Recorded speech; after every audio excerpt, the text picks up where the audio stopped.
Hey guys, welcome back to today's video. Today is Wednesday, June 12th, 2024, and today we are going to be talking about the state of Ohio and the Senate race here that is very competitive that many Republicans are hoping to be one of their flips in the 2024 election cycle.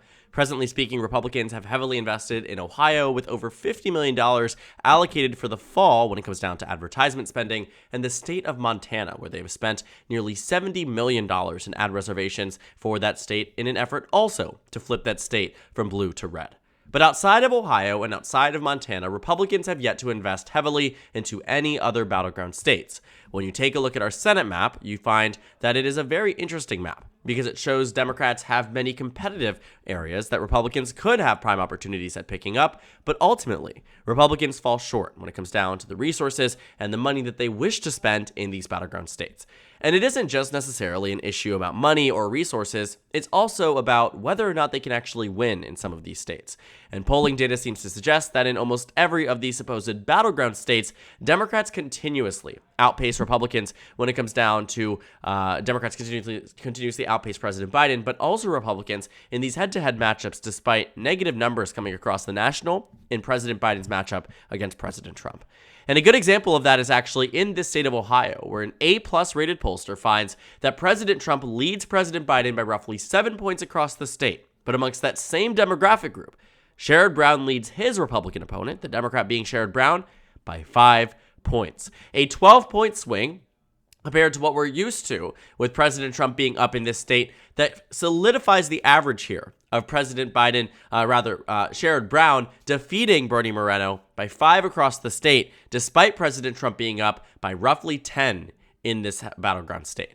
And so looking at Ohio in this brand new poll from Marist College, another reason I put a lot of merit into this poll is because these polls are traditionally very accurate. Marist College does a very good job at their polls and a very good job at states like Ohio, where they find that their track record is pretty strong in conjunction with the fact that their methodology has earned it a very strong rating.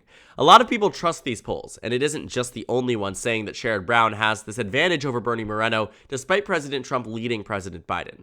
But it is this poll that really goes to show exactly how large this delta is between the two candidates, and also just plainly put, where Sherrod Brown is going into the election and how he's actually in a better position than President Trump is going into November as well.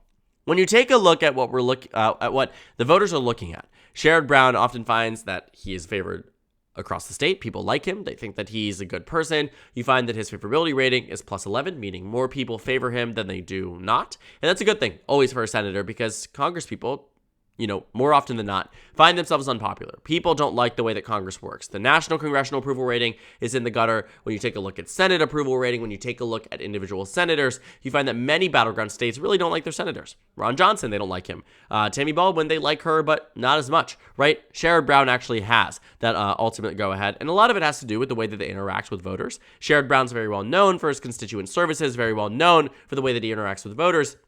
Very strong candidate for very good reasons. He has earned his place in the U.S. Senate, to put it plainly. And he has an election track record to prove it.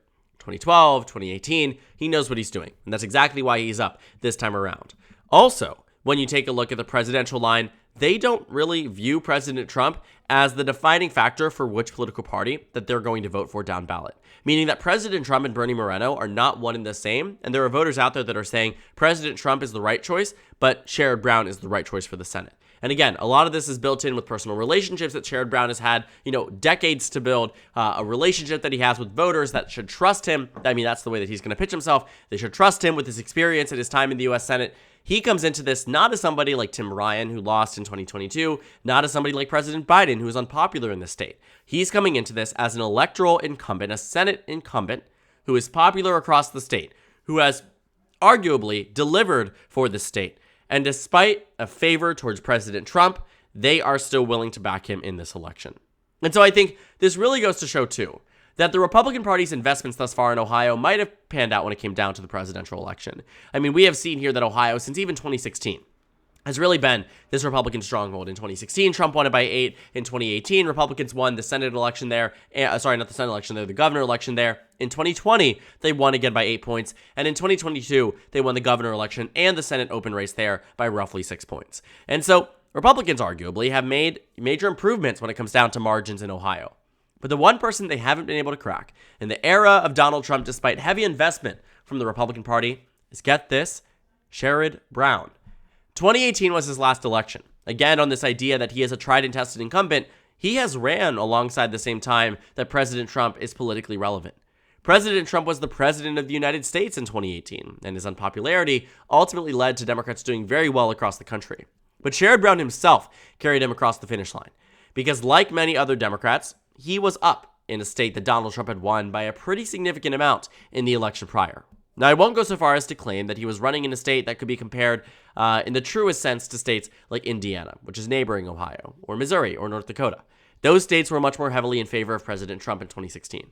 But at the same time, you have states like Florida, where Republicans were able to win in that state despite President Trump only winning it by roughly a point. Sherrod Brown won in a state that President Trump won by 8 points. What was the delta there? 14 percentage points, when Sherrod Brown defeated Jim Renacki by a margin of 7 points. 7 points actually makes this a 15-point delta. Very, very impressive. And while we do know that polarization has taken this nation far and wide, right? You've seen that these political primaries have become much more invested in, that Democrats and Republicans are becoming increasingly more polarized, not only on the individual basis, but also on the national basis. That is one thing. And states that have Republican victors on the presidential, Democratic victors on the presidential, very rarely have voters who actually do split their ticket. It is becoming increasingly more rare, and that's a problem for Democrats across the country, and Republicans when it comes down to states that they're defending. But more specifically to Democrats in 2024, because they are defending states that President Trump won in 2020, President Trump won in 2016, states like Montana and Ohio and West Virginia. West Virginia Democrats have completely given it entirely to the GOP. They have that automatic pickup. Ohio and Montana are next. And so for right now with Sherrod Brown in this position where he's up by a tilt margin on my map here, I think it really goes to show that he has maintained this advantage for a very long period of time. But also, too, Marist College showing him with a 5-point advantage is actually a lot larger than what I was expecting. We have been waiting for a high-quality poll to come out of the state of Ohio. We've really only been dealing with Survey USA and the Hill and Emerson College and Data for Progress. And when it comes down to the Senate race here, we have East Carolina University. We haven't had an A+ or even A-rated pollster in the state gauge the Senate race. And for it to come up with exactly what all of the other polls were telling us is a bit funny. It's a bit ironic. But it goes to show that Sherrod Brown's lead isn't falsified. It isn't some product of bad polling. It is rooted in reality. And I think seeing Sherrod Brown ahead by 5 points compared to Trump ahead by 7, again, that 12-point delta really exemplifies how strong of a candidate he is in this election. And I think it will prove itself this coming November, because I think it shows that despite President Biden's loss in the state, which will inevitably come, Senator Sherrod Brown will win re-election by a pretty significant amount. Now, this is not actually alone to the state of Ohio. If you've been following the Senate races, you know that this is something that has been pretty continuous over the past couple of months. The Democrats are winning in a lot of down-ballot races, but President Biden is losing on the national level. Ohio isn't somehow this individual state where this is the only instance. We see it in a state like Pennsylvania, where right now, President Biden is losing to President Trump by 2 points. And yet, Bob Casey Jr., the incumbent senator, the Democrat here, is winning by 5. In Arizona, President Biden is losing to President Trump by roughly 5 points across the state. Herman Gallego, the Democrat here, is up by 6. This is a consistent thing that we are seeing. In Nevada, Jackie Rosen leads Sam Brown, the newly elected Republican nominee for Senate in this state, despite the fact that President Trump leads President Biden by 5 points. When you take a look at other states, again, it is all too consistent. In Wisconsin, Tammy Baldwin is ahead by 8 points across the state. In the head-to-head matchup, President Trump leads by less than a point. And so it is a consistent thing here that despite President Biden, and while I do expect him to win Wisconsin, Michigan, Pennsylvania, this is the 538 map, by the way, so using this as a point of reference. Despite President Biden losing in Arizona, losing in Georgia, losing in even Ohio by a large margin. I mean, Georgia doesn't have a Senate race there, so I don't know why I meant to say Arizona, Nevada, and Ohio. But Democrats lead in all of them. The polls show that they lead in all of them. And even, too, when you take a look at the Senate race here, even in Montana, Democrats also lead in that state. This has become way more consistent than I think Republicans had hoped for. When the Senate race had really started out, and Ohio was the prime example of that. Republicans believed that once people started to realize this was a Democrat versus Republican race, and while they may like the incumbent, they still are voting for Trump and should vote Republican down ballot. That has not impacted voters really in any way since this primary season has ended, right? You are talking about the last set of polls out of the Ohio Senate race being in March, and Republicans have been investing money and money and money, resources, and putting Bernie Moreno on Fox News, putting him out there, making him more well-known, making him the, known and established Republican nominee, so people would see him in the same light they do other Republicans. People would see him in the same way they see people like Mike DeWine or Donald Trump, and it just simply isn't working. And I think this goes to show, too, that when the Democratic Party was looking for who they wanted to run against in 2024, Bernie Moreno was the top guy. He actually wasn't the front runner when it came down to the Senate race here. We can take a look at who that was. It was Frank LaRose. I'm going to use the Wikipedia jump over here because I want to show you exactly how Democrats were able to really manipulate this race. He was running against Matt Dolan, a state senator from the 24th District. He also ran for Senate back in 2022. So did Bernie Moreno. And Frank LaRose, the Ohio Secretary of State, who was really popularized around the abortion referendum that was supposedly going to spring him into winning the Senate primary here. And so it was these three candidates that were very well known across the state of Ohio. But Bernie Moreno, when it came down to the polls, didn't start out being someone who was in this ultimate upper hand position. It was Frank LaRose, who was in a statewide elected position. He was defeating Matt Dolan and Bernie Moreno by very large amounts. A year out from the primary, Bernie Moreno was just at 6% statewide. But Democrats realized there was one candidate in the race who had the most political baggage. It wasn't a state senator who has had the opportunity for scandals to arise. It wasn't Frank LaRose, who also had the opportunity for scandals to arise. It was Bernie Moreno, who Donald Trump ended up wanting to back, and also Democrats spent money on supporting. And it worked flawlessly. Bernie Moreno was nominated to be the Republican nominee for Senate in the state.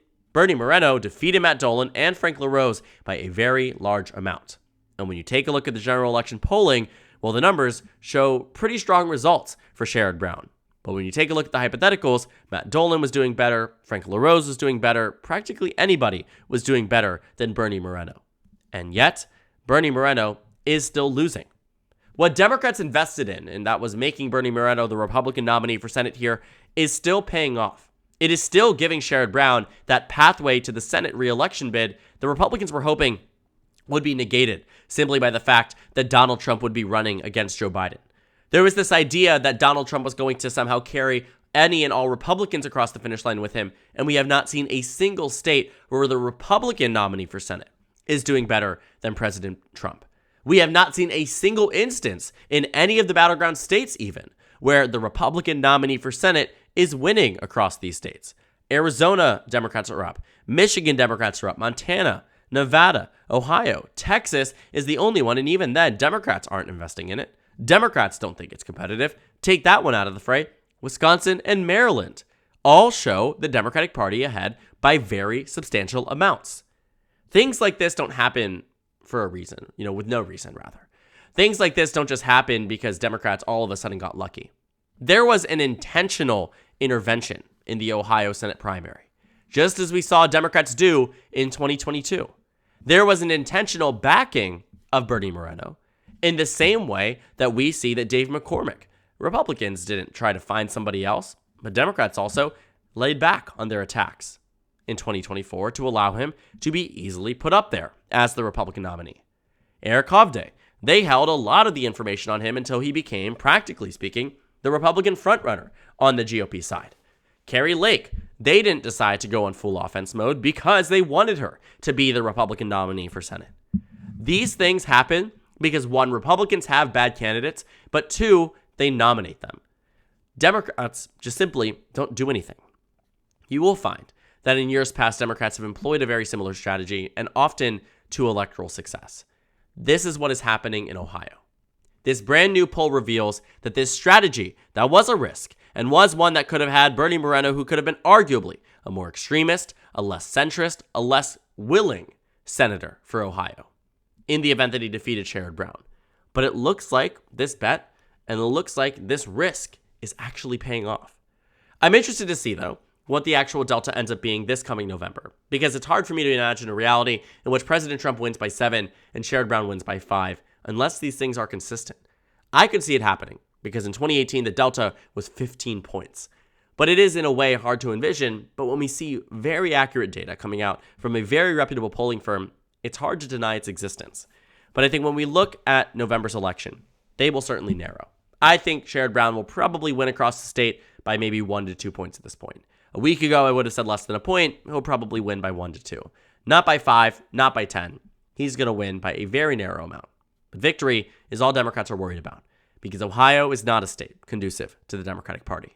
And if they can hold out in this election, it means they're likely holding out in many other elections, and means pretty good news for Democrats, even if not necessarily on the presidential level, very likely in many of the down-ballot races. Ohio being one of them, very strong numbers in this brand new poll for Ohio Democrats here should be happy about where they are, because it means their strategy has been paying off and will likely pay off this coming November. So thank you guys so much for watching this video. Make sure to comment down suggestions below. Subscribe on the left if you haven't already, and check out the Instagram and Twitter. At the bottom left of the screen, there's also a Discord server for you to go ahead and join. On the screen, there's a video you can watch, and then a playlist from my 2024 presidential Senate election analysis videos. Again, thank you guys so much for watching, and I will see you all tomorrow.